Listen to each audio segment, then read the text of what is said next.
You are sitting with your baby, you are talking to them, you are making faces, you are doing everything right. But the moment you pick up your phone, something shifts. Your baby stops looking at you. They look at the phone, not a glance, a deep, locked stare.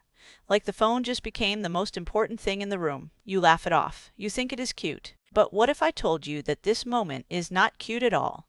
What if this tiny behavior reveals something so deep about how your baby sees you that most parents never recover from hearing it? This is not about screen time. This is not about blue light or attention span. This is about something far more personal. Your baby is not watching your phone because they like it. Your baby is watching your phone because of what happens to your face when you hold it. And once you understand this, you will never look at your phone the same way again. Most people think babies are attracted to screens. They think the light pulls them in, the colors, the movement. And yes, there is some truth to that. Babies are drawn to contrast and motion. Their developing eyes naturally follow bright, moving objects. That is basic biology. But here is the problem with that explanation. If it were just about the screen, your baby would stare at the television the same way. They would stare at a lamp. They would stare at any glowing object, but they do not. They stare at your phone specifically when it is in your hands, when you are the one holding it. That is the detail most people miss. And that detail changes everything. In 2015, a research team at the University of California conducted a study that quietly changed how we understand infant attention. They placed babies between 7 and 24 months old in a room with their mothers. They asked each mother to do two things. First, talk to the baby normally, make eye contact, respond to their sounds. Then, pick up a phone and scroll through it silently. What they found surprised everyone. During the phone use phase, babies did not just look at the phone. They looked at the mother's face first. They searched for something. They looked at her eyes. They looked at her mouth. And when they found nothing there, no response, no expression, no engagement, they redirected their attention to the phone. The phone was not the attraction. The phone was the replacement. This is where it gets uncomfortable. Your baby is not fascinated by your phone. Your baby is confused by your face. When you hold your phone, your face goes flat. Your eyes stop moving naturally. Your eyebrows relax. Your mouth becomes neutral. You stop nodding. You stop reacting. For an adult, this is just scrolling. For a baby, this is a disappearance. You are physically there, but emotionally you have left the room, and your baby can feel it. There is a famous experiment in developmental psychology called the still face experiment. It was designed by Dr. Edward Tronick at Harvard in the 1970s. In this experiment, a mother plays with her baby normally. She smiles. She mirrors their sounds. She responds to every gesture. The baby is happy, engaged, alive. Then the mother is instructed to stop. She keeps looking at the baby, but she makes her face completely still. No expression, no reaction, nothing. Within seconds, the baby notices. They try to get her attention. They reach out. They make louder sounds. They point. They wave. And when nothing works, they break down. They cry. They turn away. They physically collapse in distress.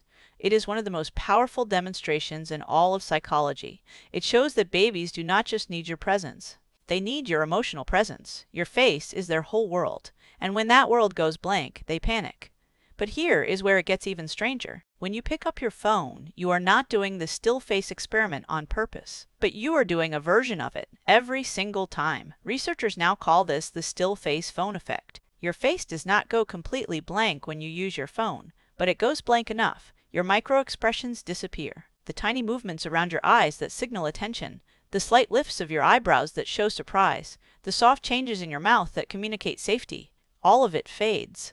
And your baby, who has spent every waking moment learning to read your face, suddenly cannot read you anymore. Think about what this means. From the moment your baby was born, they have been studying you. Not your words, not your actions, your face. A newborn baby can recognize their mother's face within hours of being born. By 3 months, they can detect the difference between a real smile and a fake one. By 6 months, they are reading your microexpressions faster than most adults can.